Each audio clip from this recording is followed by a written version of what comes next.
I don't have too much to say. I want to thank Desiree and a group organizing this festival of civil journalism, Imbavagliati. Where are we going? Let's try and reflect on ourselves. We've built a very scary world for our children, for the new generations, a world based on competition, on free market, on competition, not on love, not on solidarity, not on sorority and fraternity. It is clear that this leads to wars and holocausts all over the world. It is a consequence of this philosophy that prevails in the West. I rely on these young kids whom I see here in front of me. I hope they can build a new world because freedom is not an abstract concept. Freedom is physical, must be lived physical, besides then with spirit. It has to do with your soul, like education, my dear young friends. Education has to do with your soul. It is a requirement for any training, any experience. This is the way it is.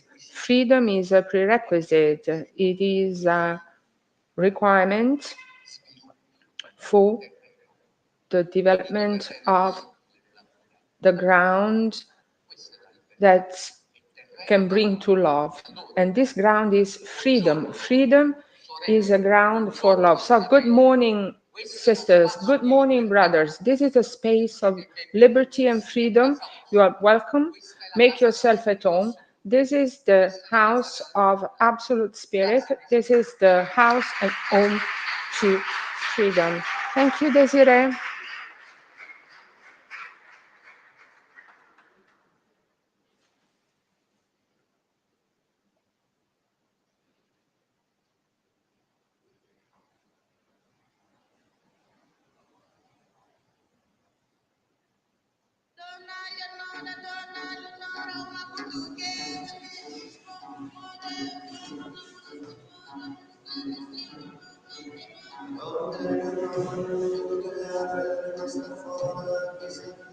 Good morning, freedom from Imbavagliati.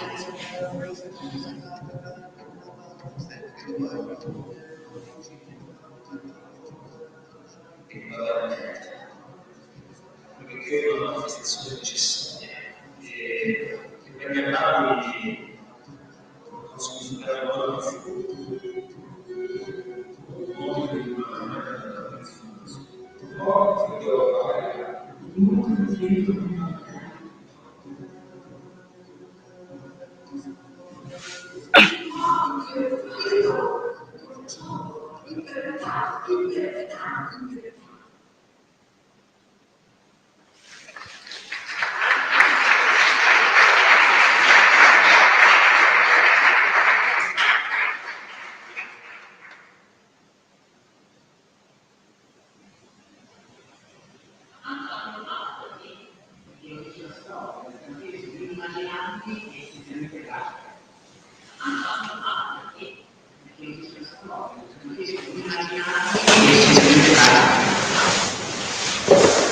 Because history says so. The alternatives are unimaginable and essentially tragic.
just heard Eugenia Bennato, and now I invite Eugenio Bennato.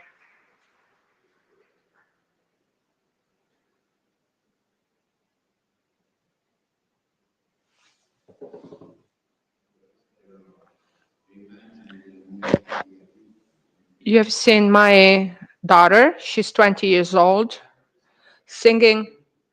She asked me to sing, to interpret this song for Beirut. It is a song I wrote in 2006. Actually, I was called to give a concert in Lebanon just after the war had ended. Beirut had been bombed. There was, a total destruction of roads and bridges and houses. And 20 years later, my daughter asked me to sing the song again because history has stopped in a way, and the bombings of 2006 are repeating themselves in Gaza in 2025. Desiree asked me to sing this song, which I wrote after a poster stuck on the walls where a glittering image of Beirut by night stood out with the words, "Can't stop the stars from shining," or "Beirut from rising." And the kids will understand what it means. You can't stop the stars from shining. You can't prevent the stars from shining or Beirut from rising, actually.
Well, thank you, Eugenio Benato. Thank you.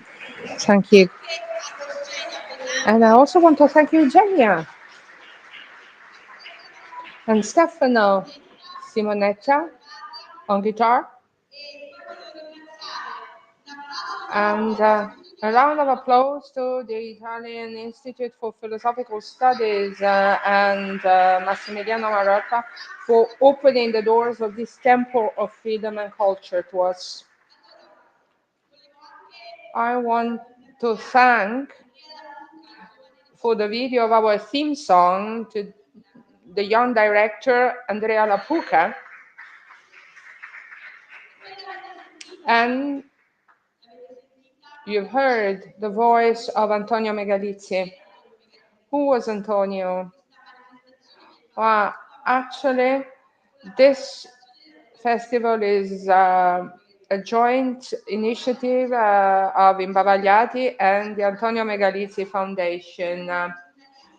He was a young man, a radio speaker, a journalist who died when he was only 29 years, following the attack in Strasbourg on December the 11th, 2018. So this Good Morning Freedom radio broadcast during the 10th Imbavagliati Festival edition, and we have also an interpreter who is simultaneously translating what we are saying. You see, they are connecting from all over the world. Antonio believed in freedom and in peace. So a round of applause for Antonio. He is a huge example of what we fight for.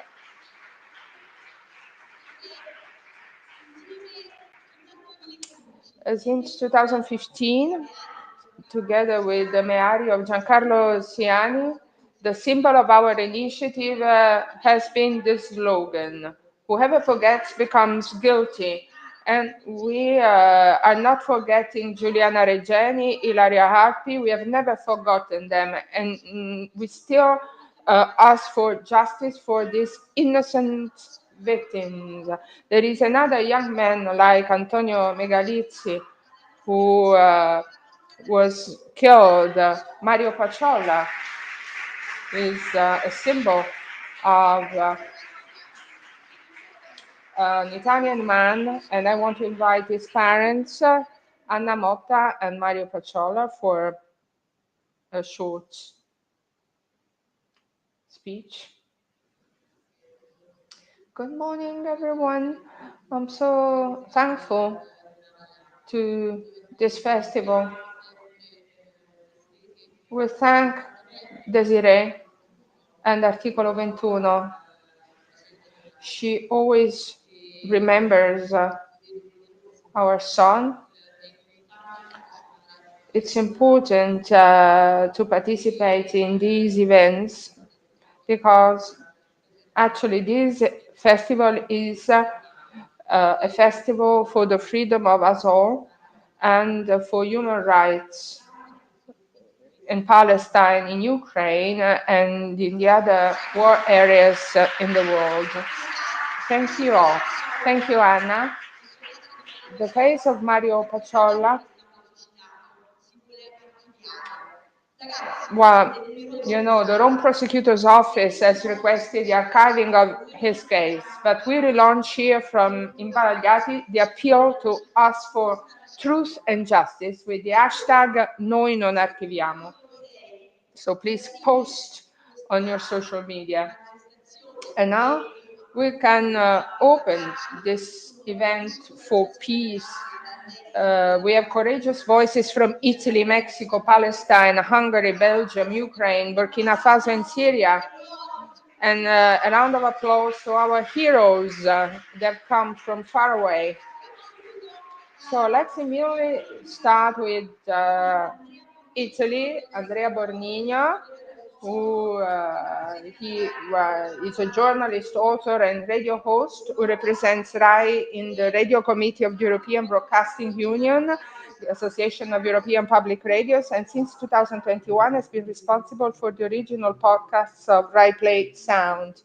Good morning, everyone. Thank you for the invitation. It's a shame not to be there with you, but with this video, I hope to be able to contribute to this fantastic radio day. You asked me which story addressed with my program Interferenze struck me the most. In truth, there isn't just one.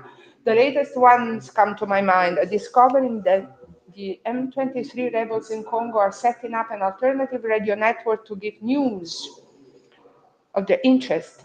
We still understand that the radio is still a very important tool when fighting, alas, in this case, an endless civil war. Then you asked me to reflect on the closure of Radio Free Europe by the Trump administration. It is an important act when a radio is closed because the radio is the only tool that crosses borders. We're all happy to use the internet, but the internet is a tool that can be turned off very easily. Anyone who listens to a web radio can be traced, can be controlled. It is quite dangerous for an opposition radio to be listened to. The shadow government of Myanmar's opposition radio comes to mind. They chose to use shortwave because they leave no trace. Anyone who listens to a shortwave radio leaves no digital trace behind them.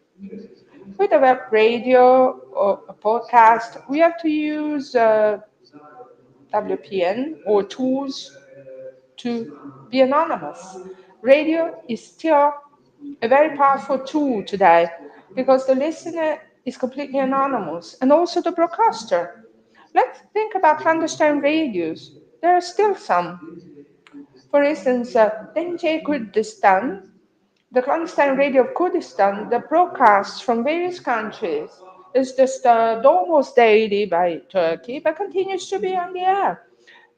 We do not know from where. That is the magical part of these broadcasts that arrive in the air, and you can't understand exactly where they come from. Instead, everything that is online is easier to discover.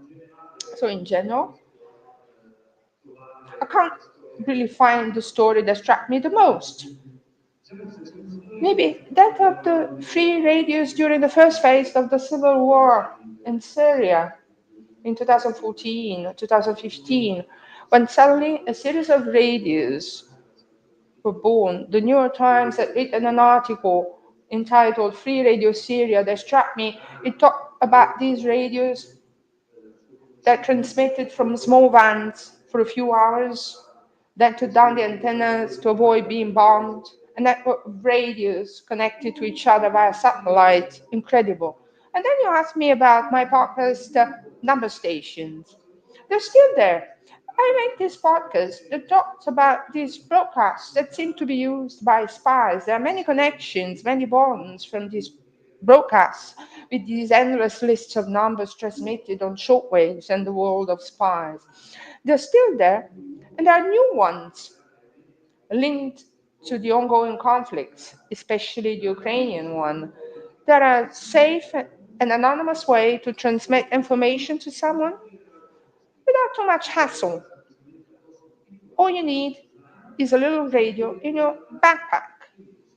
So an ancient instrument that comes from the Cold War, but it works very well. Thanks again for having me, and always long live the radio.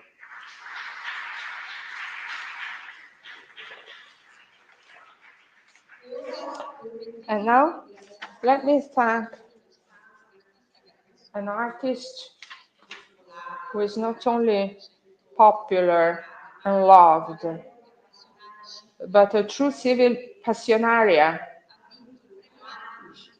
And she won the 2024 Art and Human Rights Award from Amnesty International in Italy. And this afternoon, she will be with us for Imbavagliati in Piazza Calenda in front of the Trianon Theatre to ask for human rights in Gaza and the stop of the war in Palestine and Gaza. I want to thank Marisa Laurito. She will read a text. I want to thank Desiree. She's doing so much. I only do what I can. She's so good. She's extraordinary in organizing everything. And so you really deserve an applause. I'm Nadine. Here, where my cell once was, I gave birth to a pair of twins. I'm a survivor. I walked through the rubble of that prison a month after the massacre. I collected rags belonging to my companions, recognizing them among the mud and ash, and with my eyes lowered, I told my story. I'm Pascaline. On the night of January the 27th, I felt the war coming. Men came to rape and kill us. I saw hell unleash itself, the smoke, the screams, the violence. The United Nations is investigating, and I hope that my story can bring justice. To the women of my land, I say, you're not alone. Be patient. The dawn is near. I'm Soraya Sobrang, an activist for the rights of Afghan women. Many young girls are at risk of forced marriage as the famine raging in Afghanistan drives people to desperation. They sell their daughters in the hope of saving at least the rest of the family from starvation. I'm a woman of the resistance. I've understood that to change the world, you have to be there. Freedom is not a gift, but a conquest that must be defended every day. I'm Fortuna Belisario. I live in the memory of a life lost, killed on March the 7th, 2019, in my home in Marianella after years of torture and mistreatment by my husband, Vincenzo Lopresto. I'm the voice of all women victims of femicide. I'm their blood and their fear. I'm their courage. Our fight from freedom and dignity continues because we are mothers of the world.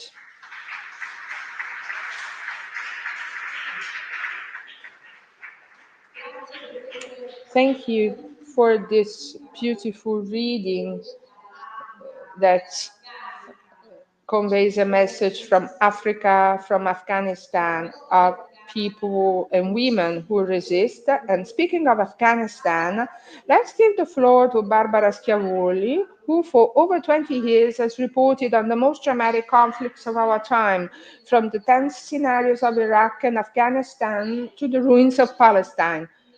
Founder of Radio Bullets, a web radio on foreign affairs.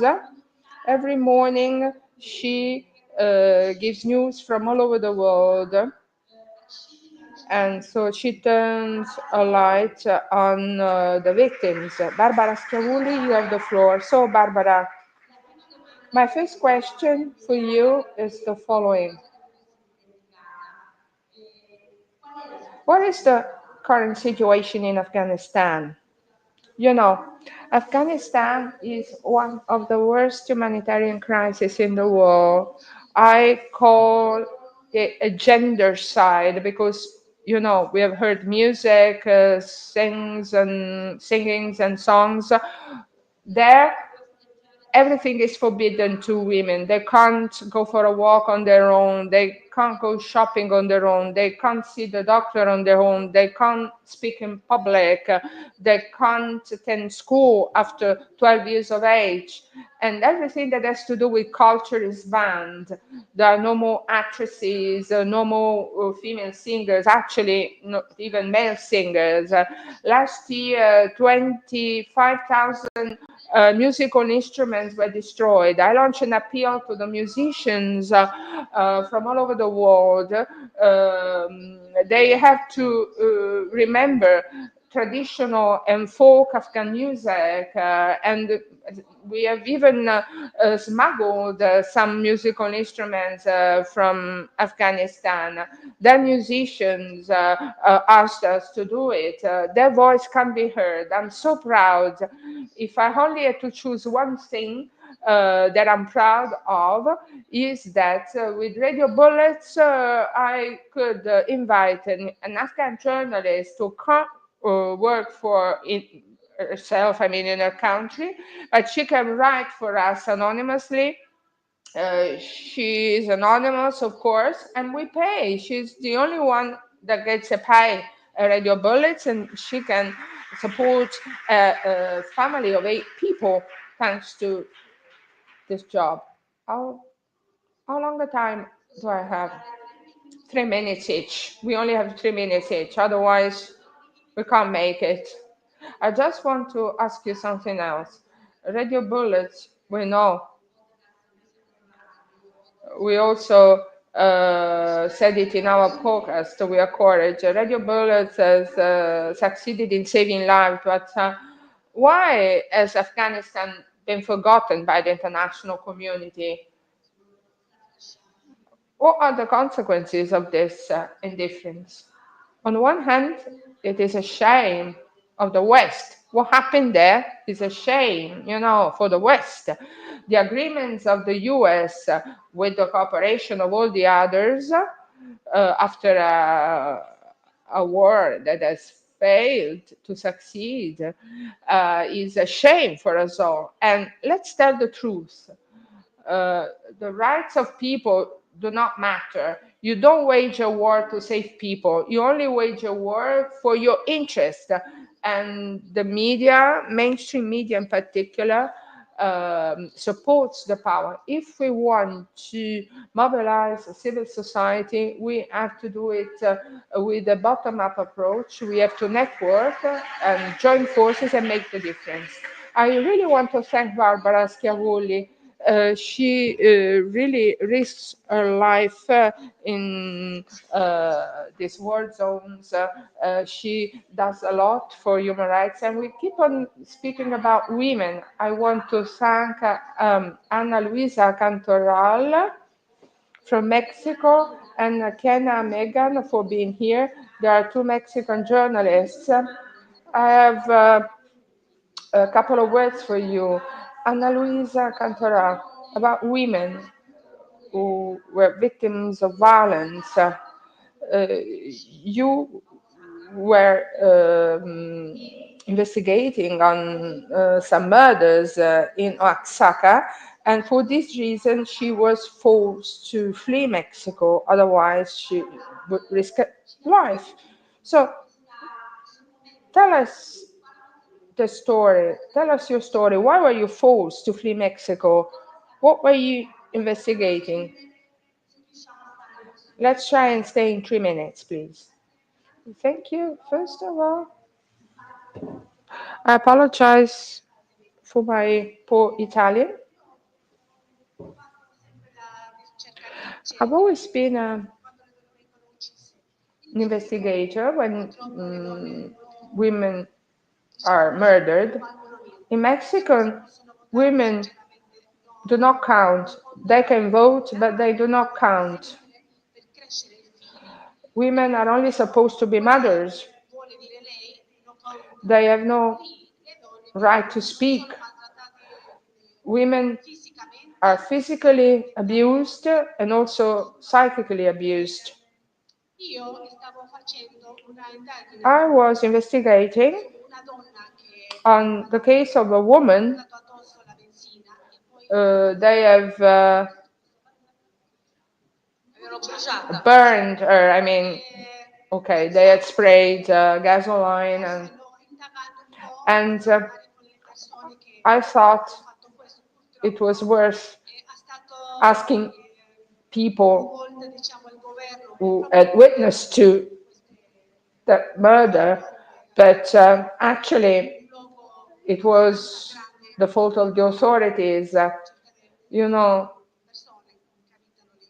the town, counts 1 million inhabitants. So I started investigating, but the authorities didn't like me searching and writing.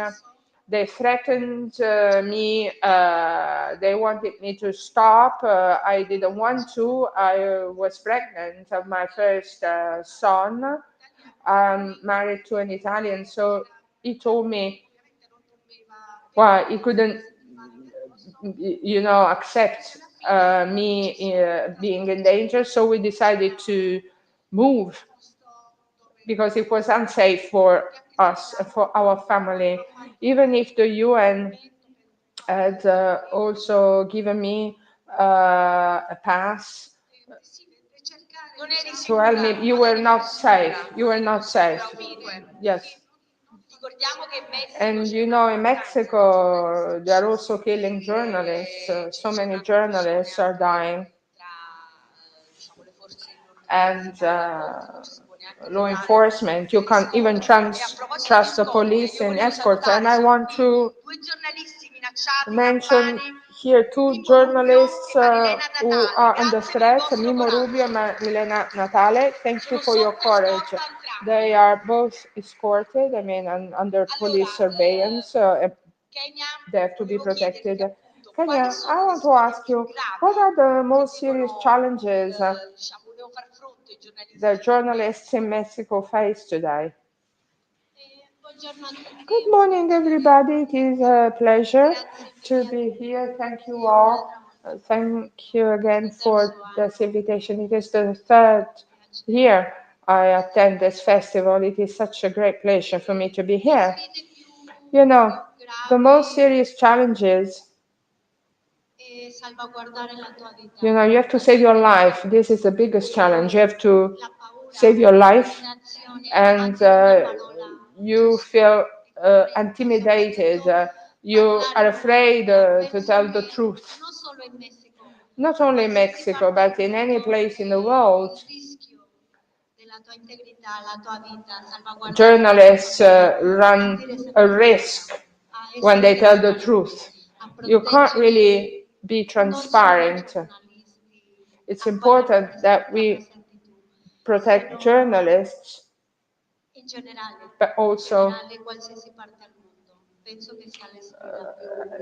all the people. So this is the biggest challenge, and it is really a risky business for us all. Yes, journalists threatened in Mexico and in different parts of the world. We often speak about this topic at Articolo 21.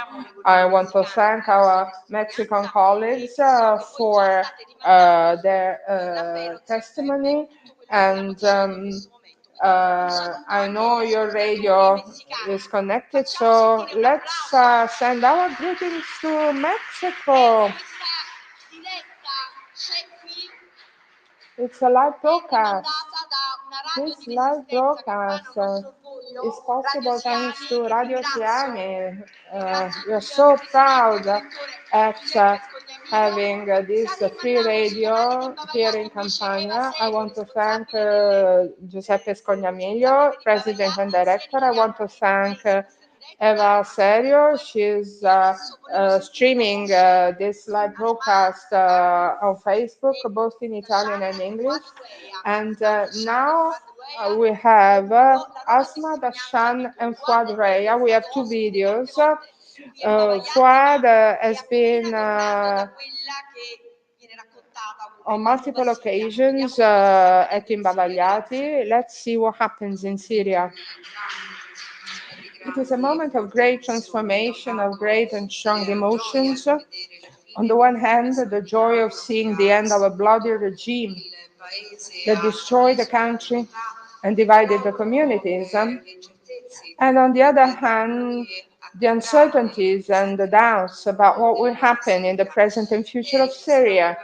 The Imbavagliati festival, even in the worst years of Syrian history, those of war, terrorism, suffering, has always paid attention to these people, its artists, its intellectuals, and its journalists, trying to give them a voice and trying to keep them in the limelight, which was important because one of the threats that countries that suffer often run is that of being forgotten. During my trip to Syria after the fall of Assad, I went to visit a friend of the Imbavagliati festival, the artist Akram Swedan, to whom the festival had dedicated an exhibition, an extraordinary man. It was an honor to be able to shake his hand. He collected war devices and transformed them into works of art just to show his children that love, culture, and art are stronger than death, violence, war. Syria needs everyone's energy to be rebuilt, not only on a physical level, but also on a cultural and social level. And the bridges thrown on the other side of the Mediterranean, like this one that the Imbavagliati Festival throws with Italy, are fundamental to give energy and support to a people who has to return to live, to a people who has to be supported in this first experience, in their first attempt to live a democratic experience. Thanks to the artistic director, Desiree Klein, and thanks to all of you.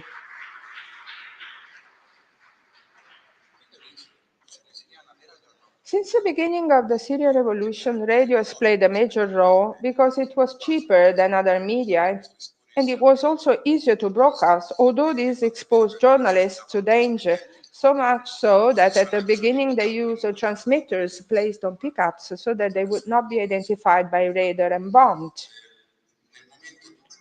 At the height of Syrian free radio era, 2014, 2016, there were 26 active free radios of all kinds and nature, with observatories on checkpoints, but also educational programs to help, for example, children to accept the war or the fact that some of their classmates died or escaped. In these 14 years, journalism in Syria has definitely evolved, and in the last 4 to 5 years, there has been a continuous death of these free radios because international cooperation, which initially financed them, at least in part, has focused more and more on humanitarian action, on emergencies, and less on the development of civil society, in which the radios were also part. With the collapse of the Assad regime, December the 8th, 2024, the situation has reversed again. At this moment, the desire to talk about Syrians has exploded again. Some of the radios that had died have been reborn. Others have resumed their activities. There are some interesting ones, such as Radio Art FM from the northeast of Syria, which speaks 4 languages: Arabic, Kurdish, Turkish, and Syriac, or Radio Fresh in Kaframben, which, with the variety and diversity of its themes, best represents the concept of community radio because it reflected the concerns of ordinary people. After December the 8th, in Syria, people have started talking again, talking about politics like they hadn't done since 2012 and like they had never done before the start of the revolution. Only instead of the stations we talked about before, many podcasts have been born, many meetings that began to be held in cafes in Damascus, Aleppo, but also in other cities, began to be recorded and become podcasts. Many debates between activists began to be found on the mainstreaming platforms. The new media sphere of Syria today is watching carefully what is happening in the government of Damascus. A person has been appointed to oversee what was once the Ministry of Information and which will probably no longer exist. And one of the concerns of activists and journalists was precisely that there should no longer be a control of a Ministry of Information that recalled Orwell's in 1984. Now it seems that it will no longer exist and that it will end up being replaced by a commission. In short, even for Syrian journalists and radio stations, we look to the future with a mix of hope and fear. Well, incredibly, the things that Andrea Bornino was saying have also been repeated. I mean, there was no agreement by Fuad Rea, the way radio was born in Syria, and that now they are coming back as social radios like Radio Siani, that is a social radio. It is very important for communities.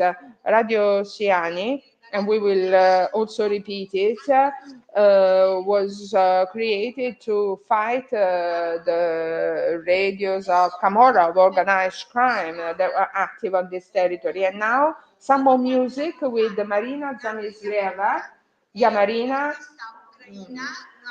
she's from Ukraine, and she had to flee. She had to leave her country. She was very successful. She was one of the most successful singers in X Factor in Ukraine. Now she's a member of CRASA, an association for Ukraine here in Italy, to help orphan children. And before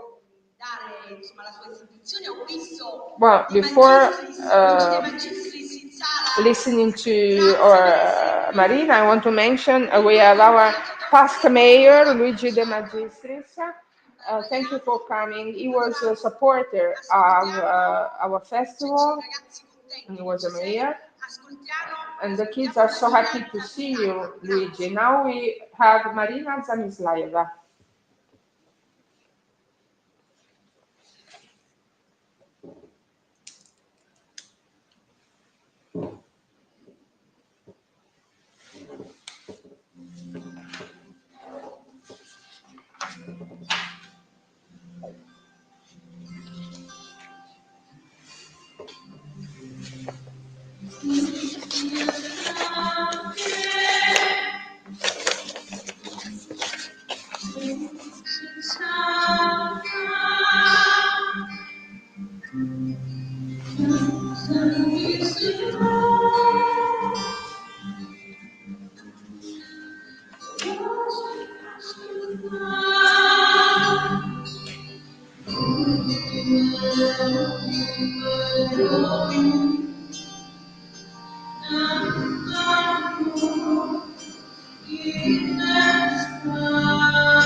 Thank you.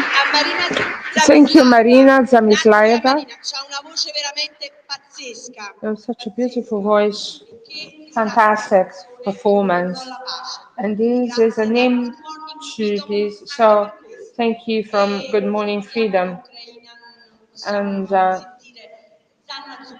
now we have Zana Zukova from Odessa. She left her city on February the 13th, 2022. And having settled in Naples, she quickly became a reference figure for her people in Ukraine. Some years ago, she published a calendar. It was a calendar that was to be sold for charity.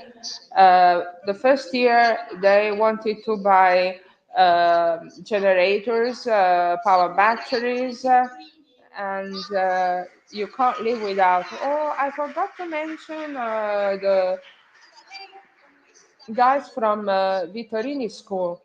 So they published this calendar with photographs of professionals or journalists, so she could buy this power generators for Ukrainian residents. And the Russian propaganda was not happy with this initiative. They criticized the initiative. They said that Ukrainian women were continuing doing the most ancient job of the world. And by the way, what is the situation of the press at the moment in Ukraine? And what is Russian propaganda doing? Well, they do whatever they can to justify the war. Yesterday on Palm Sunday, there was this bombing, 100 people, injured, 34 dead, 2 children. The Russian propaganda says that it was a military target. I wonder our children in the military. So Russian propaganda is doing its job. And in occupied territories, there are no more journalists or activists. They've left the country or they've been killed or imprisoned. Invece, ecco, parliamo anche dell'altro lato della medaglia. Qual è la And situazione what invece della stampa? is the situation of the press in Ukraine? Unfortunately, because of this war, we have a problem with the freedom of press. On one hand, authorities have to fight misinformation and Russian propaganda. Many TV channels have been closed or banned for their connections with Philo-Russian politicians. On the other hand, authorities have to keep Ukrainian media under control because all the information cannot be published. So we do have a problem. Ricordiamo appunto che tu continui a And fare you nonostante are questo still calendario working from Naples for your country. Yes, we have published another calendar. It's a second edition. Ukrainian women in Italy.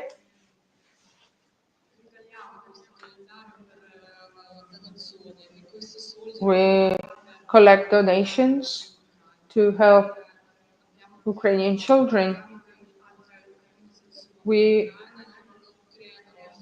collaborate with NGOs in Ukraine. They organize parties and initiatives for children. This is a way to help them from here. Thank you, Gianna Zakova, for still being a journalist despite everything. I want to invite Marisa Laurito again. We have many surprises. So we also have Omar Suleiman, the representative of Palestine. He has recently been threatened on the train, and we protested for him, and I thank him for what he does. Marisa, thank you. And I want to say something that came to my mind. What is happening in Gaza? We think Gaza is far away from here, but it is not like that, you know. Gaza is round the corner. It's so close. Nobody speaks about it. There is an extermination going on. They are destroying a nation, a people. Nobody speaks about it. The media is silent. The president of the Council of Ministers doesn't speak about it. We are in this bubble and we think that we are not in danger. It's wrong. We are in danger. We are also in danger. And this is why we have to work and act. Gaza, 459 days of horror, 459 days of death, destruction, silence from those who should defend the truth. This is not just our cry, it is the cry of anyone who still has a heart that beats. We have told with every breath we take the genocide that is taking place before your eyes. We have done it from improvised tents among the rubble in the makeshift shelters that have become our homes and our tombs. You have seen us as we mourned our loved ones, our colleagues, our families. You have seen us killed in the most atrocious ways, burnt alive, torn to pieces, frozen to death. How many more journalists must be killed for Israel to be punished? And yet, we have never stopped, not even when hunger has hollowed our bones, when fear has tried to suffocate us. We have continued to tell the truth, our stories, our tragedies, to move your dead consciences, to help a destroyed population. Our message is very clear. We are journalists. We are Palestinian journalists. We are disappointed and hurt by the international community. We have not received a single word of support. because we are Palestinians. Maybe if we were blonde with blue eyes, that would be words of anger for what is happening. But we're Palestinians, and the only right that has been granted to us is to die and be mutilated. After almost a year and a half of massacres and indifference, we want you to be on our side, to fight with us. It does not matter the color of your skin. Journalism is not a crime, and we are not a target. And I want to add, leave freedom of press. I want to thank Articolo 21 and Desiree Klein. I wait for you at 3 o'clock at the Trianon Theatre. Thanks to Marisa Laurito for this touching reading. There are so many journalists who are being killed in such a short time in the history of mankind. Now, press is a target, it's not, a protection. And we are pleased to have with us Samir Al-Karyuti. I hope I pronounced your name correctly. An experienced journalist. He writes for many Arab media and also Rai and Mediaset in Italy. He was born and raised, he was raised in Ramallah. So, how do you evaluate Antonio Gutierrez's recent definition of Gaza as an extermination camp? What impact does it have on the international perception of the conflict? Thank you. Thank you, Desiree. I'm so happy to be here with you, with such an audience, so many young people gathered. It's great to see so many young faces. Unfortunately, the daily counter of deaths tells me that in these 16 months, I have to tell you, because every day you turn on the radio or TV, I have the numbers until April the 10th, 115,728 injuries. And in Gaza Strip, that is only 360,000 square kilometers, 210 journalists, professionals, on the ground, journalists are reporting all these injuries, and the number of dead people, 50,848 people killed. And we have decided not to use dead but killed. This is the word, because they've been killed with missiles, cannons, with whatever weapons, Gaza people. Gaza was famous. It is 3,000 years old, it's a town that is so ancient. What was Gaza famous for? What before this happened? It was the land of the best flowers, where the best flowers of the Middle East were grown, supplying the industry of perfume in France. They eradicated the flowers and they destroyed even the cemeteries. And why? This is not a war against an organization, because it's a war against the people. It didn't start, on October the 7th, 2023. This problem has been going on for 77 years. Palestinian people lives on exile, in the Arab world, in Europe, in America, and now they are now trying to expel, to deport Palestinians from Gaza, from the West Bank also. They want to bring all the people from Gaza somewhere else. They want to bring them to Lebanon and Sinai. They already have camps ready. It's a deportation. It is ethnic cleansing. You have to speak the truth. You have to say the names. This is the task of journalists. And I'm so happy because I see so many kids here. 700,000 guys of your age are not going to school.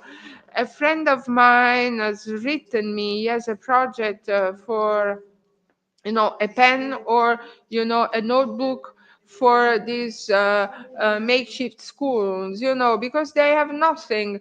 They have classes in tents because there are no more buildings. This is just to tell you what is happening in Gaza. So the counter of destruction. Gaza is the biggest outdoor cemetery that there is.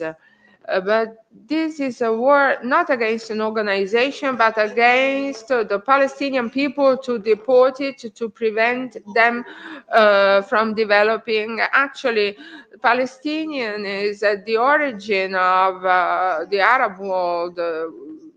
We built all those countries, also the Gulf Emirates. It is like Neapolitans, Palestinians, you find them everywhere. They have contributed to create the world's civilizations. And we thank Naples. Thank you, Napoli. Thank you, Samir Al-Kariuti, for this extraordinary testimony. Thank you very much. And now, an hymn to peace, because this live broadcast, Good Morning Freedom, aims at bringing a message of peace. So I want to invite the Bamba and Friends group, and while they approach, I want to thank Margherita Dini Ciacci. Yesterday she wrote me, she was awarded on previous editions of the festival. And for us in Naples, she's the symbol of courage. I want to thank her for the beautiful message she sent me yesterday. We have her daughter here. Thank you. So they are setting. Hey guys, why don't you make some noise? 1, 2, 3. Good morning, freedom. 1, 2, 3.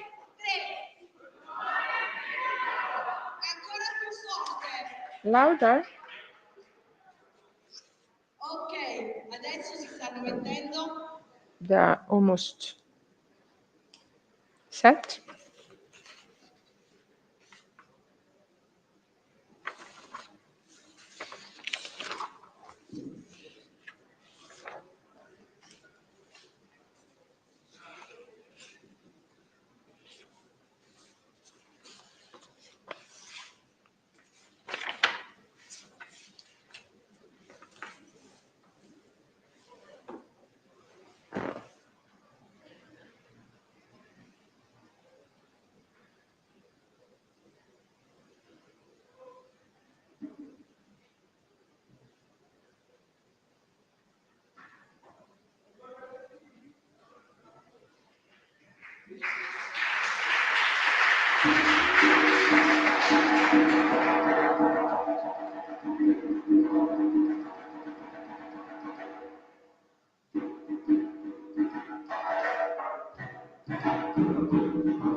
One more, one more, one more. Invece avevamo chiesto, riesce, no? Va bene, grazie. One, Dai, hai visto che il pubblico è molto... you know, they like it.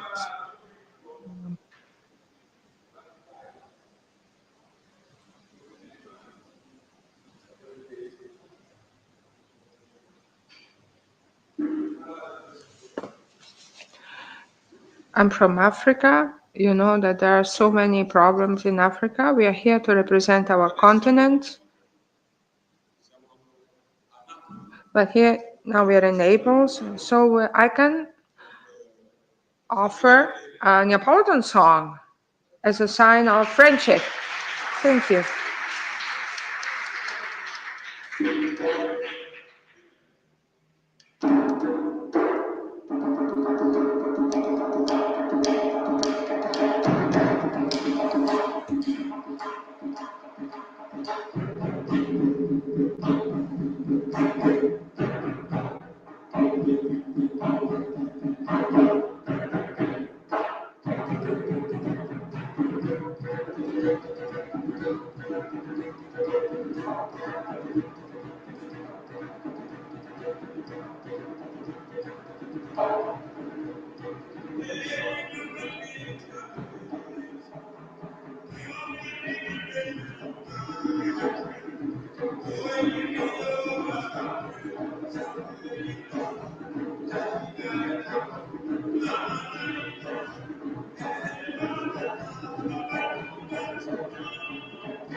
And that was Bamba and Friends.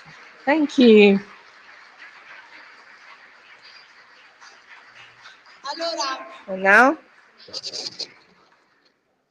grazie, siamo entrati in Africa, thank grazie you. mille, musica bellissima. Thank you for Proprio bringing us to tornando Africa. ai nostri coraggiosi giornalisti qui dietro di me, mi devo un po' This spostare is sperando di non really cadere.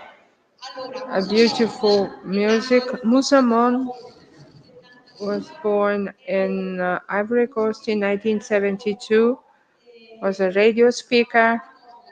Well, he's had so many jobs, also an actor in a movie that was in Venice Festival, and is doing plenty of things for the African community in Campania.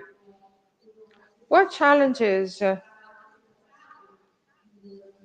I'm referring to your past, what challenges do journalists in Burkina Faso face today in trying to report the truth? I also want to, introduce Musamon. Musamon, thank you. Thank you. First of all, I want to thank you for giving me this opportunity, for the opportunity you give us all. It's important for us to share our experience. We want to share the experience we are going through in Africa. African journalists are gagged, you know. Most of them are gagged. That is the translation of Imbavagliati. Today, I want to speak about Norbert Zongo. He's really a special case, you know. Please, a round of applause for this journalist from Burkina Faso.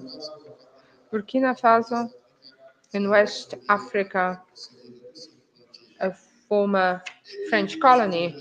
Well, this journalist decided to speak the truth, to fight injustice.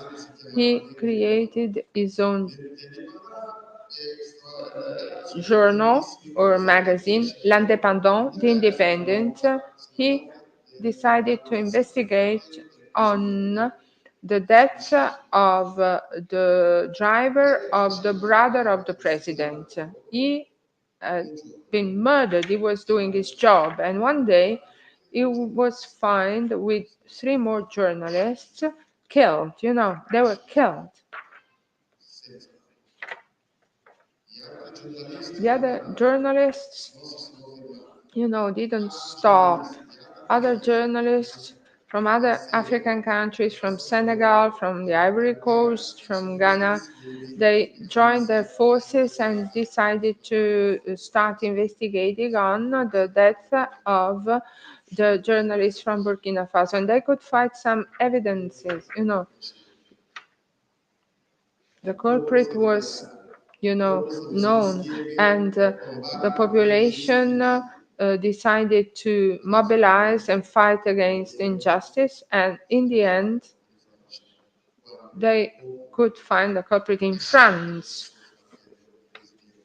when the population revolted against the president, you know. And so the Burkina Faso population could, you know, stand up and fight. Yesterday morning, from 9 to 1 p.m., we were 1,000 people to say no to misinformation.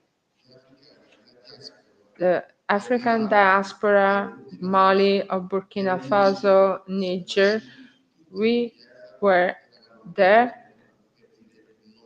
in a square downtown Naples to say no to misinformation, because the press, the media, they're killing more than terrorists are doing in our country. We always say that the press, the media is the fourth power. It is true, it is a strong power, and they are using this power to kill Africa. The experience we have here in Italy is beautiful. Napoli has a long history. We're learning a lot. We ask you not to stay silent. Please write, speak. Nobody speaks about the African continent. Nobody speaks about Sahel. You know, down there, people, kids, are fighting for their freedom, the freedom of women, of children, of young people, of journalists.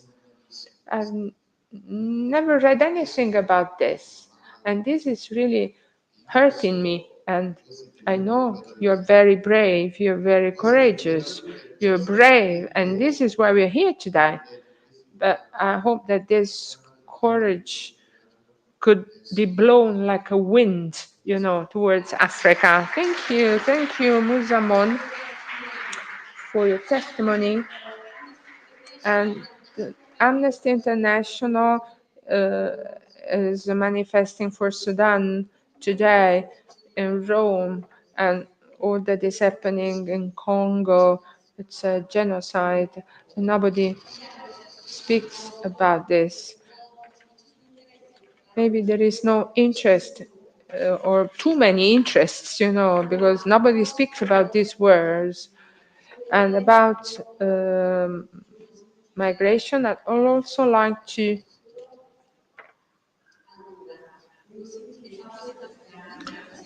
invite Fabio Sebastiani,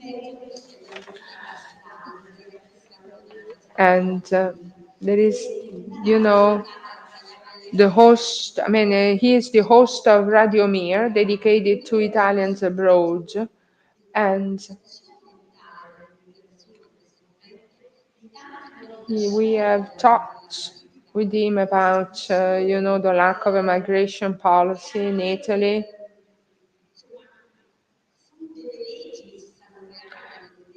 There are some regulations that are being passed and that are doing harm to Italy.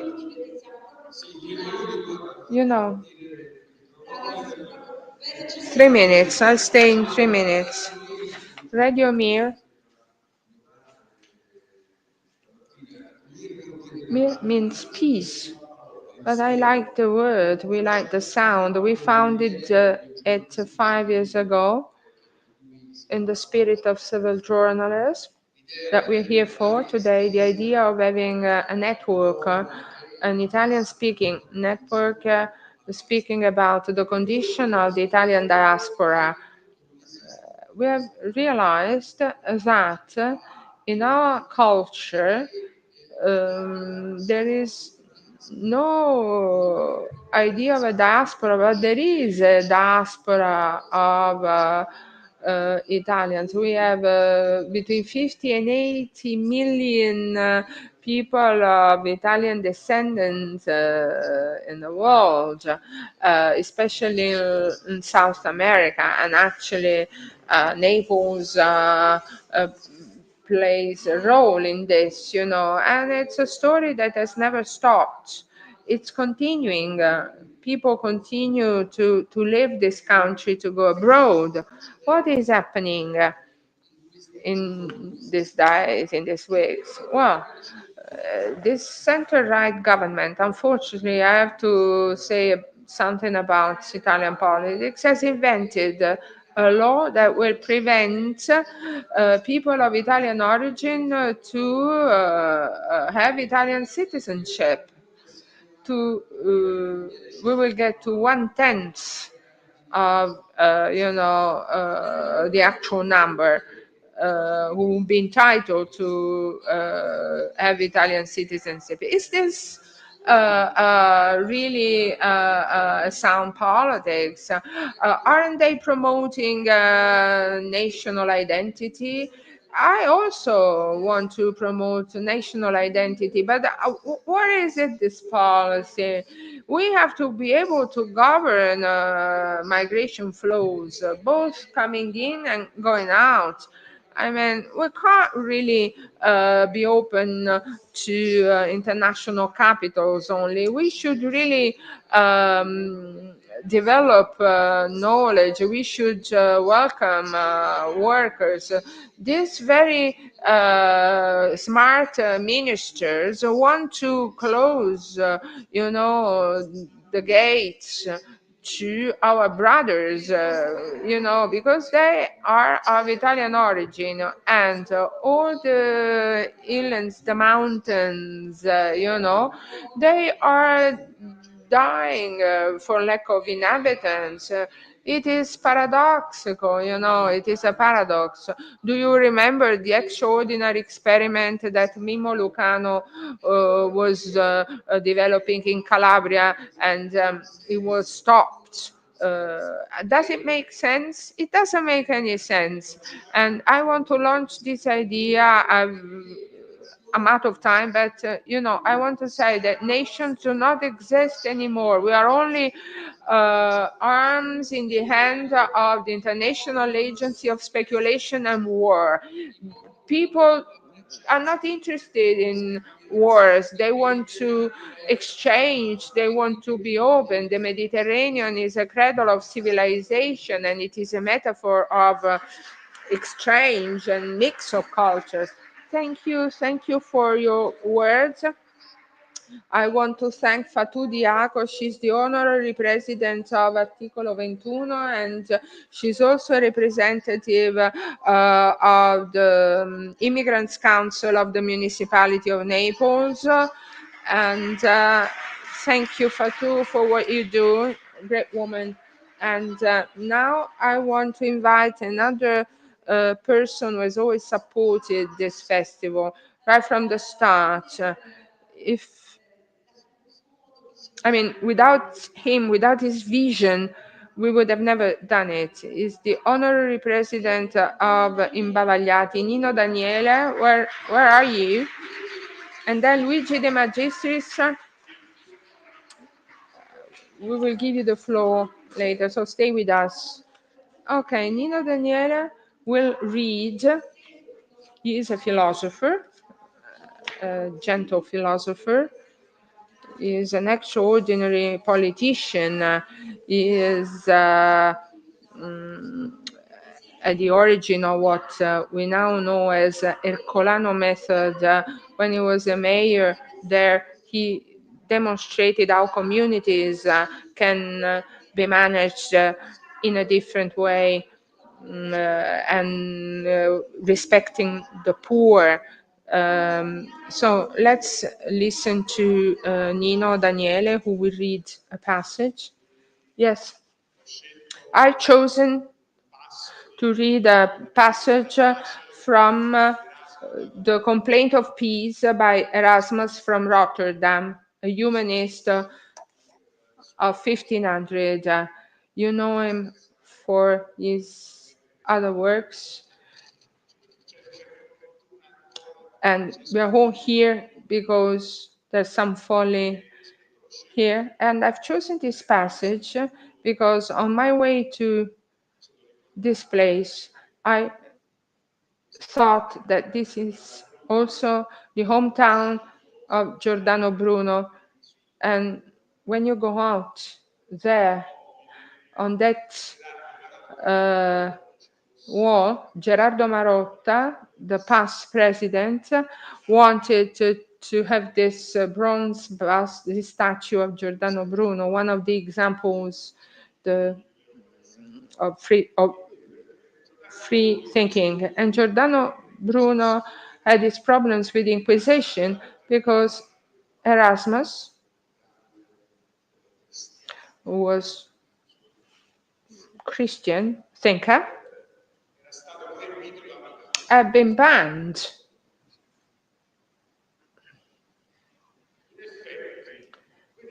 So Erasmus invents this and gives peace a voice. So he writes The Complaint of Peace. It's beautiful. It's one of the most important texts for peace.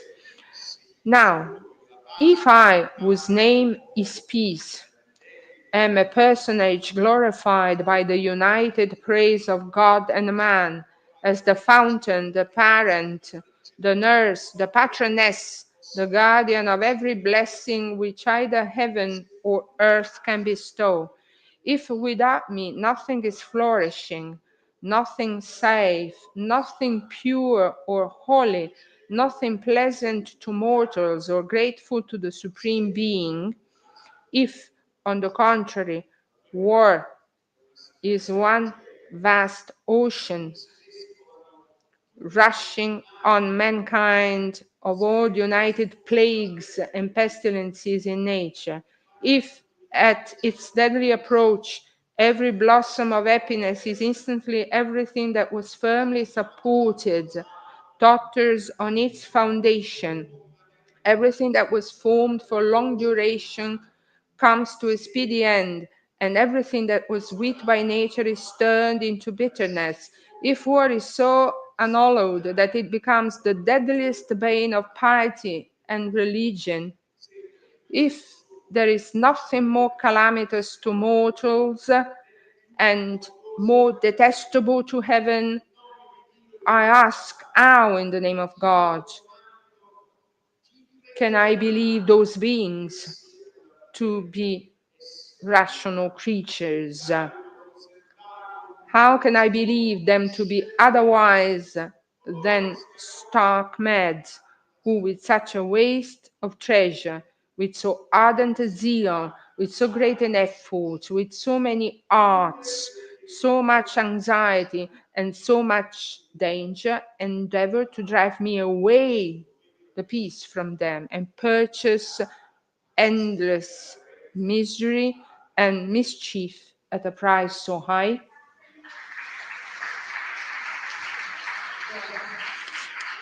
Thank you, Nino, for this important reading that brings us to the heroic spirit of resistance. And this helps me introduce Andras Arato, the president of Club Radio, the last free radio station in Hungary.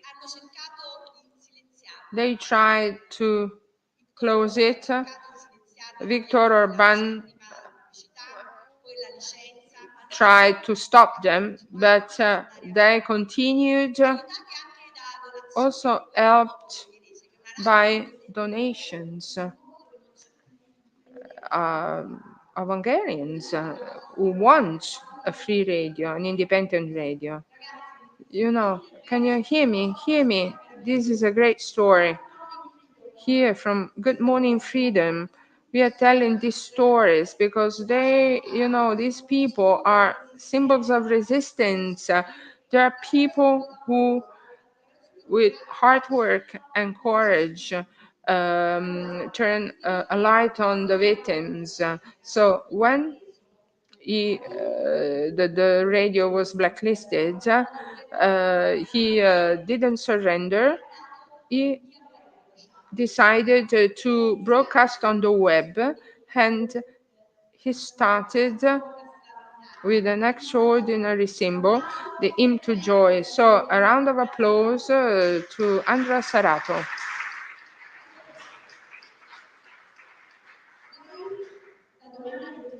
So my question is, what hopes are there to concretely challenge Viktor Orban's control over the media? You know, good morning, everybody. Good morning, freedom, and good freedom to you all.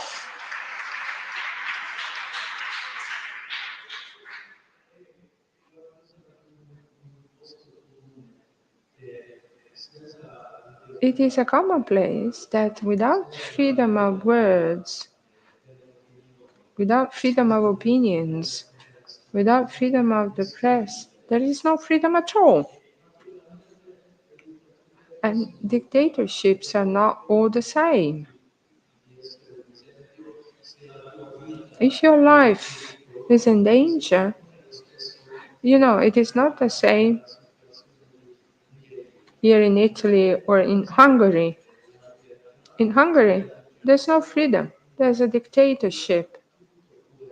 And in a dictatorship, everything can be done, can happen. And the role of the independent media is very important, even more than it was in the past, given the situation. And there is a message for you in Italy, because maybe the present of Hungary can become the future of Italy. Hopefully not. And this is why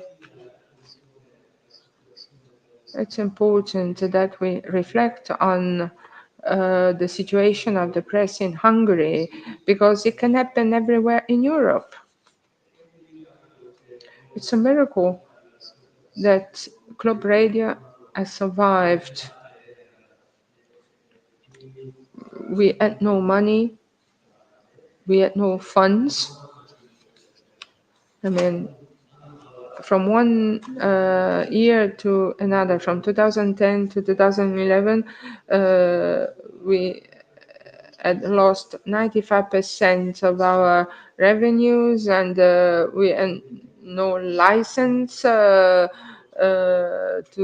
be on air, and so we switched to the web. We decided to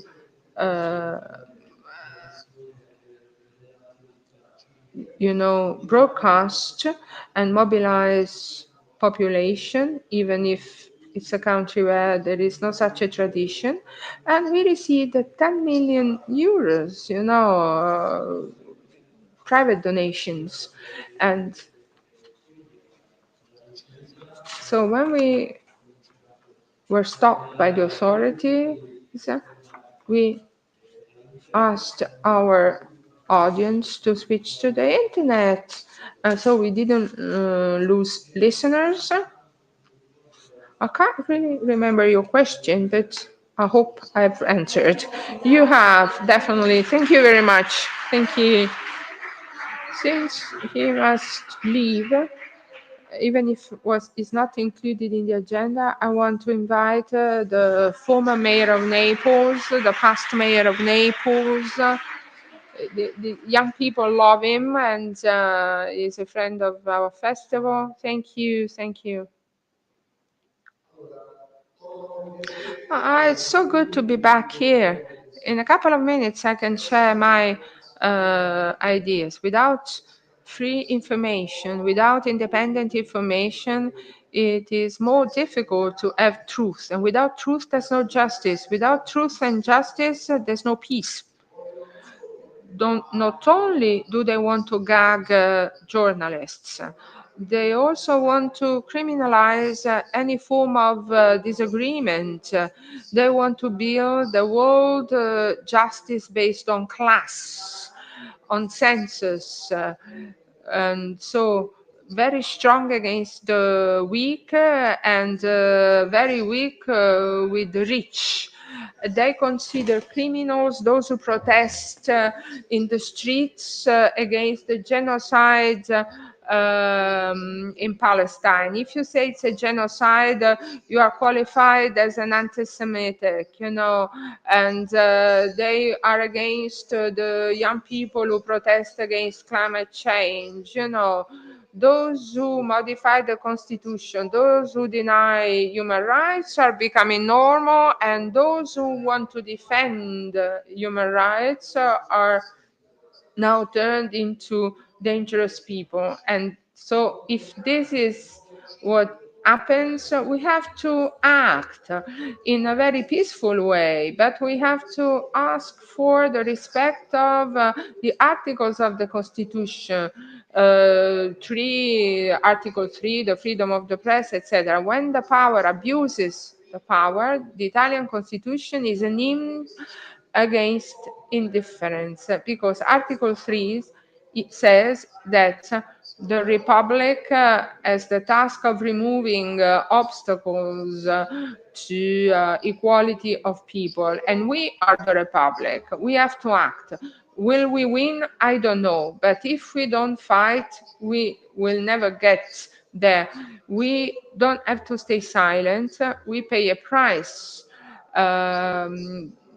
It's important that we preserve our freedom. Thank you very much.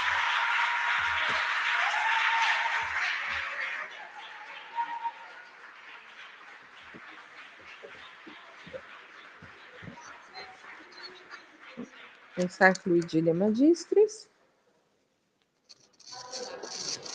Ritorniamo ai nostri giornalisti ospiti. Let's go back to our journalists, our brave journalists Per la pace. from all over the world for this live broadcast. Good morning, freedom. Come ricordava Dan Kipova, ci sono state uccise Yesterday, sia a Gaza there were killings una domenica in tra i Ukraine and Palestine. basta, non se ne può più. Palm Sunday with blood, a bloody Palm Sunday. On May 15, Slovakian Prime Minister Robert Fico was the victim of an attack that seriously injured him. His attacker had justified his action by saying that he disagreed with the government's political line and that he was particularly critical on the government's attack on the media world, especially on non-aligned press outlets and on RTVs, the country's public broadcaster. We speak about this with Massimo Congiu from Radio Popolare. So, one question. What is the situation of freedom of the press in Slovakia with the current government?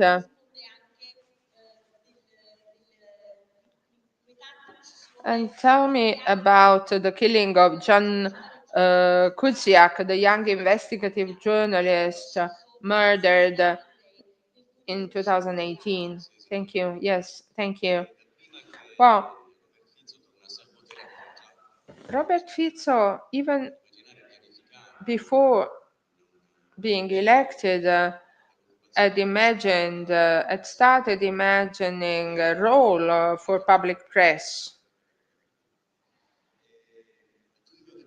In June 2024, the parliament voted a law that stops RTVS, that has been replaced by STVR, whose board of directors responds to the government.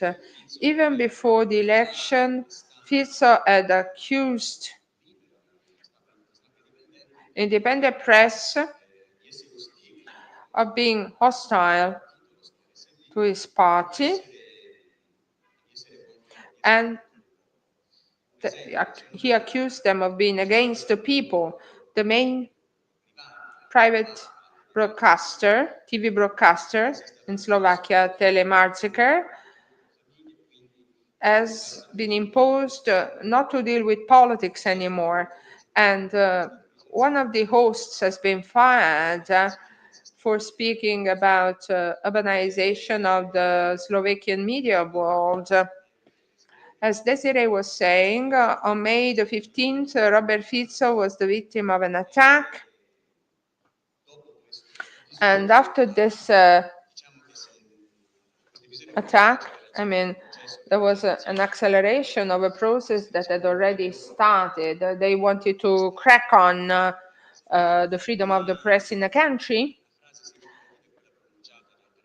Andrej Danko, a representative of SNS, the National Slovakian Party belonging to the government coalition, said that it's high time we stopped journalists. I want to mention Jan Kuciak, who died when he was 27, killed in his house together with his partner Martina Kushninova, because he was investigating on the connections between Slovakian politicians and organized crime. In particular, there was the issue of European funds being abused. He was investigating on fiscal frauds.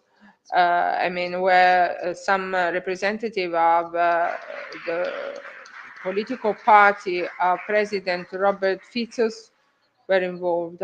This is really a worrisome situation. Thank you, Massimo Congiu. And now, at this point, I want to invite Nino Daniele again. He's not, well, he will read one more text, and afterwards we will speak with another journalist. I'll tell you more later. Nino Daniele is coming. Do you know that Camorra is, Camorra is really bad, Camorra sucks. That's what she said. This short passage is by Immanuel Kant, Toward Perpetual Peace. It's an extract.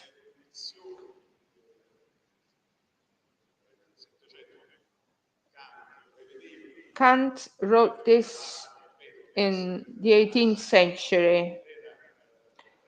He thought that there were three conditions for perpetual peace. One, the existence of republican states, democratic states, and number two, that there was a federation of republican states or democratic states.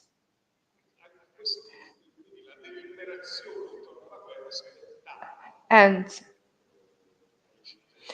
if, as is inevitably the case, under this constitution, the consent of the citizens is required to decide whether or not war is to be declared, it is very natural that they will have great hesitation in embarking on so dangerous an enterprise.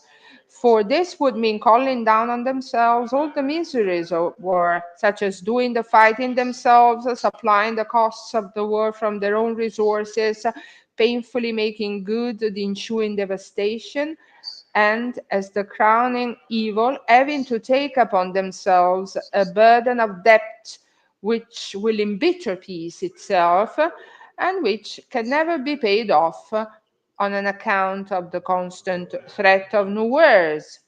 But under a constitution where the subject is not a citizen,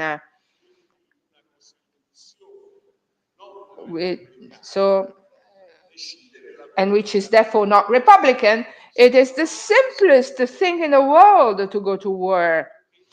For the head of state is not a fellow citizen, but the owner of the state. And the war will not force him to make the slightest sacrifice so as far as his banquets, hunts, pleasure palaces, and court festivals are concerned. You can thus decide on war without any significant reason as a kind of amusement, and unconcernedly leave it to the diplomatic corps, who are always ready for such purposes, to justify the war for the sake of propriety. We thank Nino Daniele. Thank you very much indeed. And now, I remind you that he is the honorary president of Imbavagliati, and I want to invite Giuseppe Sconnamiglio. He is an activist and a co-founder of Radio Siani, the web radio founded in 2009. We owe them this live broadcast. I have a question for you.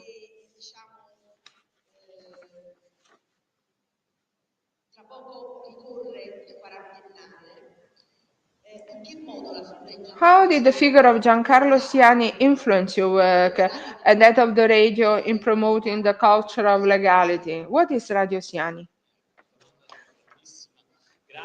Thank you, first of all. Thank you very much. Giancarlo has always been with us. We started from him and from Peppino. We created this radio against the radio of Camorra in our territory. So our radio is named after Giancarlo Siani, who was a young colleague, and he was killed because he was only doing his job as a journalist, and he was doing it too well. So that was the beginning of our experience. What is Radio Siani? Radio Siani is a family, a team of young people who are trying to stay free and raise their voice and to keep the light on the mafias and camorras in our territory via the use of seized properties and estates. Our radio is an independent cooperative society. We want to stay independent as publishers. Hopefully we can make it. We've been around for 20 years now. We are resisting, like Luigi De Magistris was saying, we resist, we oppose. This is what we do, resistance, resistance for freedom. We want to try and inform and communicate to stay free. Thank you. We thank Giuseppe Scognamiglio, who's busy guaranteeing the live broadcast. I want to thank Eva Serio for streaming on Facebook. And now I want to give the floor to those who fight for journalists and for the freedom of the press in Italy. You know, guys, you tend to give freedom for granted, but you have seen that in some countries, young boys and girls like you do not go to school, do not even have a pen and a bit of paper to write. And we are a few days from the 80th anniversary of the liberation of Italy, April the 25th. We have Enzo Alfano, Professor Enzo Alfano, who's written beautiful books on this. In a city like Naples, you know, that defended itself during the famous 4 days. I want to speak about this a few minutes with Ciro Raya, the president of AMPI Naples.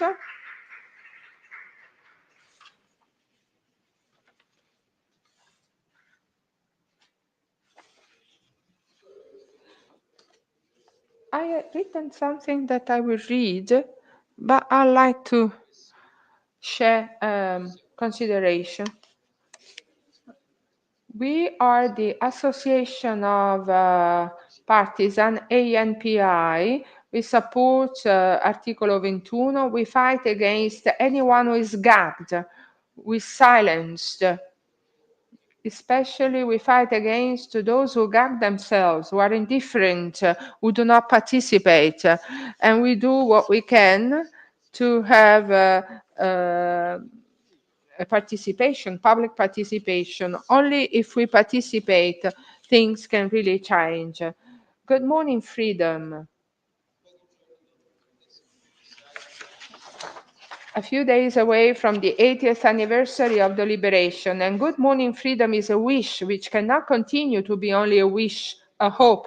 The partisans of 8 years ago fought and many died to give freedom to entire subjugated countries bent by the oppression and violence of an inhuman power, without scruples, devoid of feelings and will for the future.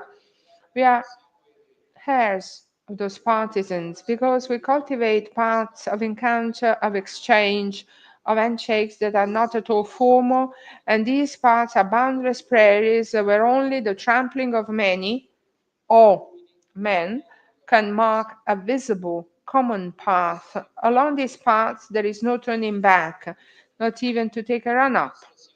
It is enough to follow the twinkling of the northern star, which always indicates the route to be able to stay together, to be able to speak words that unite, inform, scrutinize the depths of the human soul, those same words that require whoever holds the scepter of command to be sovereign, not as a princeps or a rex, but as a rector, as a guide, chosen to be a guide and sentinel of men and women, among men and women. Thank you, Shiroraya. And now I want to invite the Secretary General of the Italian Federation of Italian Press, Claudio Silvestri. He so committed to support journalists who are threatened in Campania, 5 under escort and 20 under surveillance. So he's also going to read the passage for Good Morning Freedom. Good morning, everyone. Good morning, freedom in the South. In Campania, freedom of the press is experiencing a deep and silent crisis. The problem is not new, it is an ancient evil, the widespread presence of organized crime, which insinuates itself into politics and public administration, and which attempts to silence the press with threats, fear, intimidation. The number speaks for themselves. In Campania, there are 5 journalists under armed escort, and in the province of Naples alone, 20 colleagues are protected by alternative measures. More subtle and pervasive than physical threats are the so-called slaps, strategic lawsuits against public participation, frivolous claims used as a weapon of economic pressure to hit those seeking the truth. Even if frivolous, they force journalists to bear unsustainable legal costs, and too often they are enough to stop an investigation. And there is also a self-censorship. If you only pay an article 5 euros, you win very easily. In an economically fragile territory like the South, where large publishing companies are absent, information survives thanks to the commitment of individual journalists who operate with minimal resources, often without remuneration. They write on blogs, on social media, on local online newspapers, driven only by passion and a deep civil sense. Those blogs, those pages are today the last outposts of civil resistance.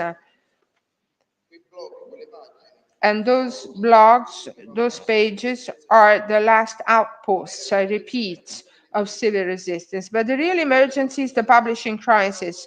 In Italy, we travel at 2 speeds. In the north, among 1,000 difficulties, newsstands remain open. In the south, newspapers disappear because no one has an interest in keeping them alive.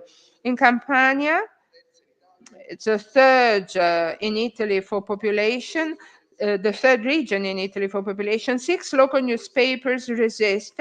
4 of these are managed by cooperatives of journalists who even give up their own salaries in order to keep those lights on. These lights, however, are about to go out, and with them, professional information in the territories risks disappearing completely. The danger is huge. The desertification of information puts the very democratic stability at risk. In those areas where information is a vital necessity, where it could be the only real barrier to the excessive power of the underworld, soon there will be no one left to tell what is happening. This is why here, more than anywhere else, a serious and concrete commitment from the institutions is essential. Guaranteeing the right of citizens to be correctly informed is not only a constitutional duty, it is a question of freedom and democracy. Good morning, freedom. We thank Claudio Silvestri.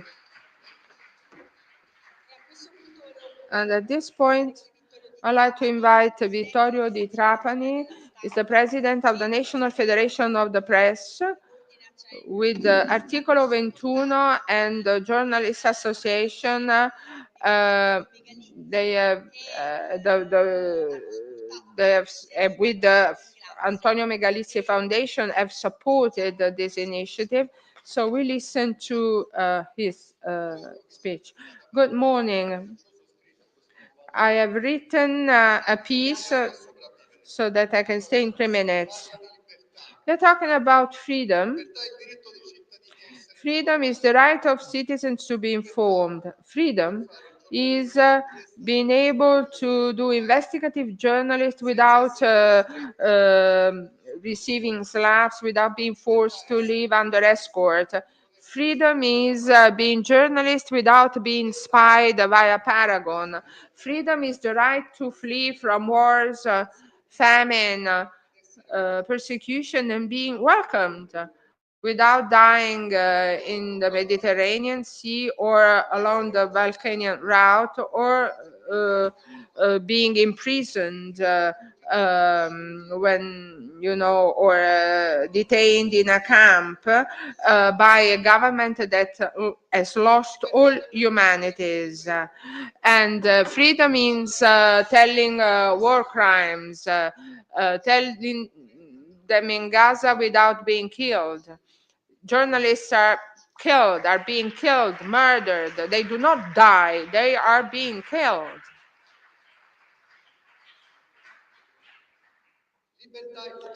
Freedom means being able to criticize the state of Israel without being blacklisted as anti-Semitic. We have to support the international criminal law to investigate. We have to, when they investigate and punish war criminals. It's important that we can tell stories about these massacres, what's happening in Gaza. Freedom means being able to protest down the streets without being beaten by the police. And the police maybe here are, also showing the signs of affiliations, the symbols of Nazi powers, etc. Freedom means being able to take photographs or in Egypt, you are a researcher, but you cannot have access to truth and justice. This is what happens to Mario Paciolla, Eddie Attanasio, Eddie Rocchelli, too many names, Emirono and Giulio Regeni. Freedom means not being indifferent. We are free today. We are still free today. But we have to know we owe it to the women and the men who gave us back this freedom 8 years ago, fighting against the Nazi fascist regime. Freedom is democracy, and democracy is freedom. We have to defend our freedom, the Constitution, the anti-fascist and anti-racist Constitution. And Europe of solidarity and peace. That found inspiration in the Ventotene Manifesto. We have to defend constitution, freedom before darkness spells over democracy, because democracy stifles in the darkness. We thank Vittorio Di Trapani. This is the 10th edition of Imbavagliati, and it's an honor to have Vittorio Di Trapani with us. And he has always defended the freedom of the press. He has always been on the side of innocent victims. Is one of the founders of Articolo 21. He invented civic journalism in Italy, Giuseppe Giulietti. It is not true, but I'm honored. I only come here to hear Desiree thanking me. Thank you, Desiree. You're really soothing for my depression. A couple of things. Follow me. Let's try and be in a vacation holiday. We have to I thank Desiree for her passion.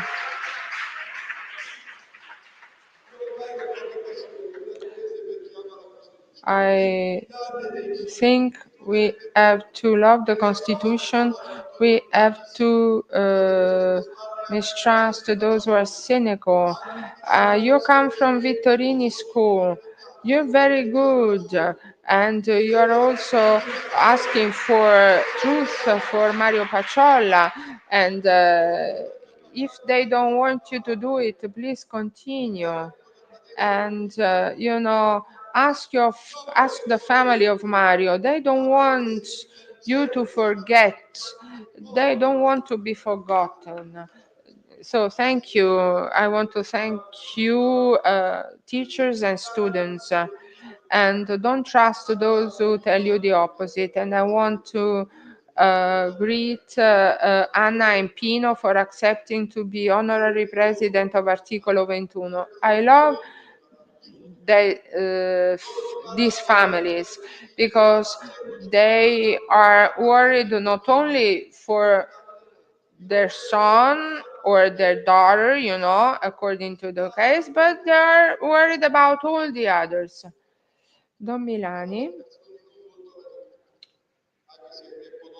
was a priest.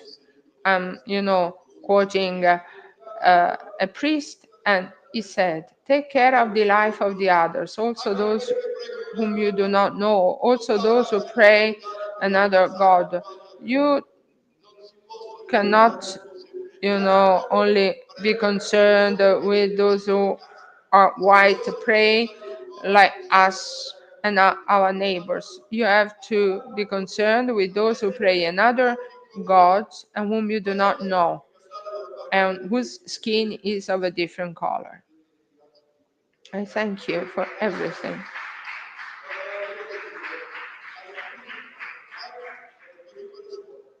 I'm telling the school kids, a friend of mine wrote a book about Biaggi involved in the resistance movement. We don't have to look ahead only. We have to know our history. We have to know what came before us.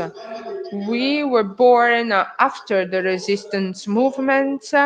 We are nothing without them. We have to look at the seeds of the past. We have to be able to recognize intolerance, violence.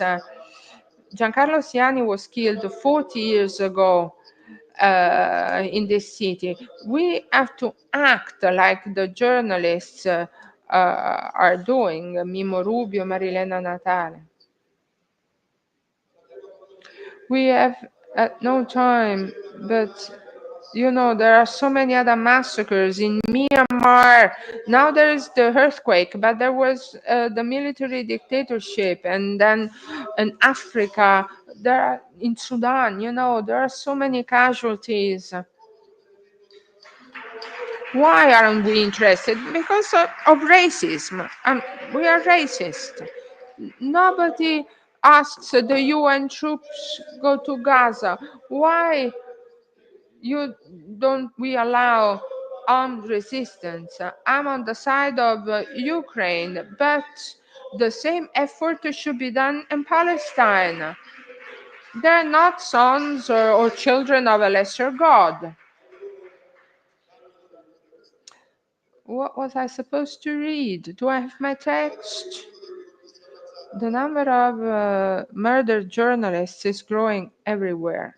Barbara knows it. Do you know why they kill them? Because all regimes do not like lights in the darkness. If you lighten up the darkness, you reveal who the killers are. Misdemeanors, crimes happen in the dark. And you are right. Italy is very similar to Hungary. And this is my reading. I've changed it. Sorry. I'm not quoting the Pope anymore. And my friends criticize me because I quote the Pope. I quote the Pope because he says very sensible things. I would like to have a politician able to speak like Francis. He was ill, he was hospitalized, and he would call every week. I mean, the parish in got another priest. So this is my reading. As a Protestant pastor.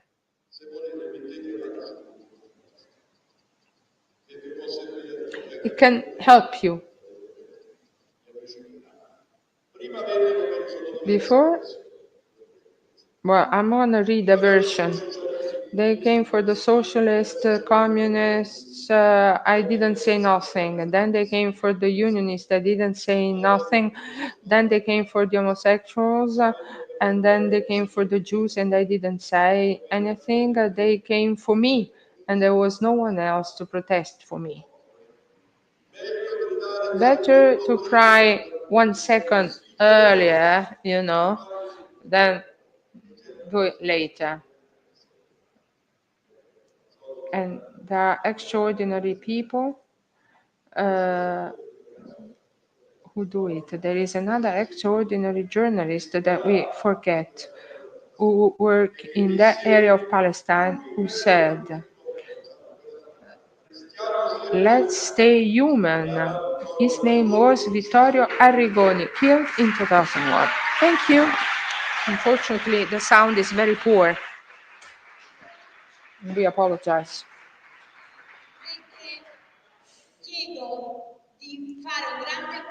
I want to ask you really to applaud our journalists, our testimonials, and I want to invite Lino Vairetti. There is some more music, and there are 2 songs, and I hope we can all sing together.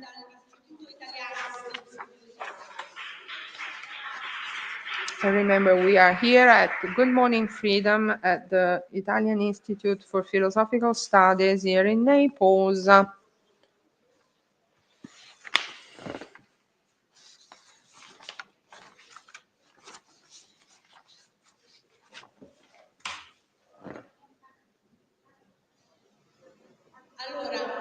And now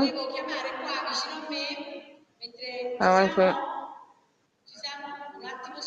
volevo chiamare vicino a me qui Vivo Rubio, Marilena Natale, ci sono? Non ci sono. Eccola qua, Marilena, vieni a farci un saluto. Marilena Natale è una giornalista sottoscritta. I want to invite Marilena Natale, who is a journalist. She lives under escort because she's threatened. I just want to show you that these are our heroes, the Italian heroes. I really want to thank them for being here. Very quickly, Good Morning Freedom. Why? To protect our freedom, because it's oxygen, it's our oxygen. And those who think they're safe is wrong. I can tell you that we are alive, you see, but they've killed us in a different manner. And we did what we did to protect you too. Good morning, freedom. Why? Very quickly. Good morning, freedom. Because freedom is light. Like Pepe Giulietti has said, we can't do without light. This is the synthesis of our work, of our being human, of our being, human beings. Light everywhere, especially in areas not only of our territory. We are here, we are committed on our territory, but we need light everywhere on the whole world, because there is we are all connected. There is globalized mafia, and so we need light everywhere. We have to bring light when there's no light. Thank you. Thank you, Mimo. Thank you, Marilena. Thank you for revealing what happens in this territory. I also want to thank the police agents who protect them. And Lino Vairetti, Desiree and I were speaking yesterday after what happened in Ukraine yesterday and in Gaza yesterday. We decided to sing a song entitled Signori della Guerra, Lords of the Land. And then I hope you can join us with the second song, in singing the second song.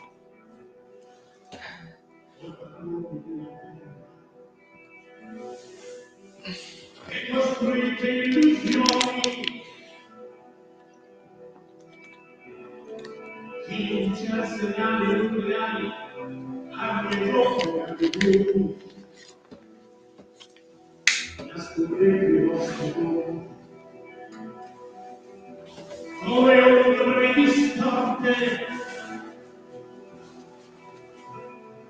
dietro scrivanie e consumate strategie di morte voi che costruite per distruggere giornate come il nostro mondo come soldati comandati ci umiliate fino in fondo o signori della guerra senza patria né amore, senza una ragione, senza un io, distribuiti orrore, il bacino nato dalla paura, nato da un cesto di una notte, una maglia che oscura, arrivata l'ora del giudizio, del riscatto e della nostra sorte. Sulle vostre tombe vede il regno, finché finta su voi la notte. O signori, voi padroni della guerra, o signori della guerra, voi padroni della guerra.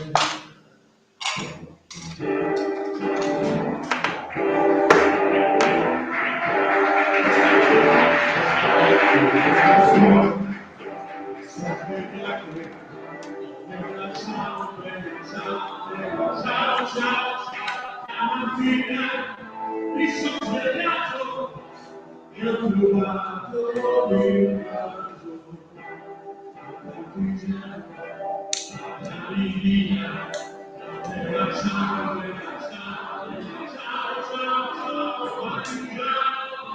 portami via, che mi sento di nuovo. Tutti insieme.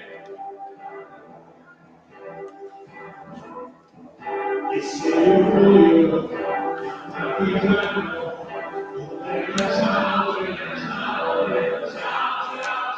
se io muoio, partigiano, tu mi devi seppellire, simultanea,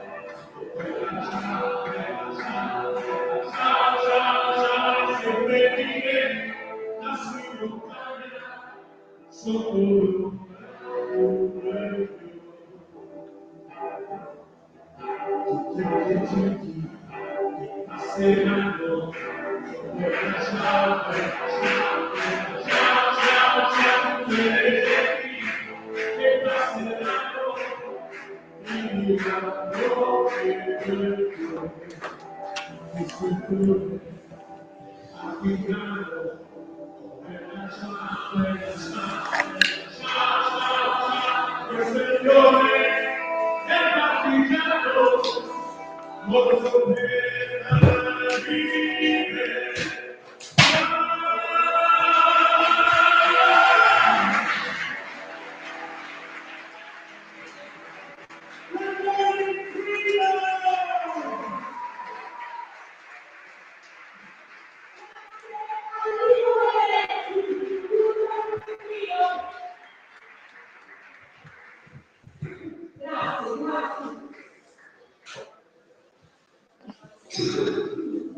Good morning, freedom, and thank you. Thanks, Lino Vairetti. I want to thank you all.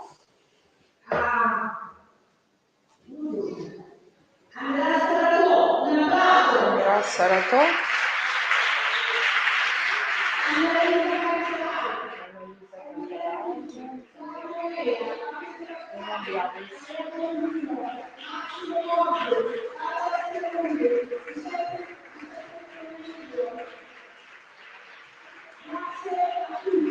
Thank you all. Andrea Focus.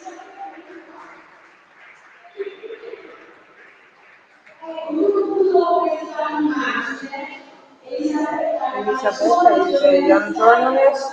She lives in Europe. She will go to English as an internship at BBC. So good morning, freedom, you all. Ciao.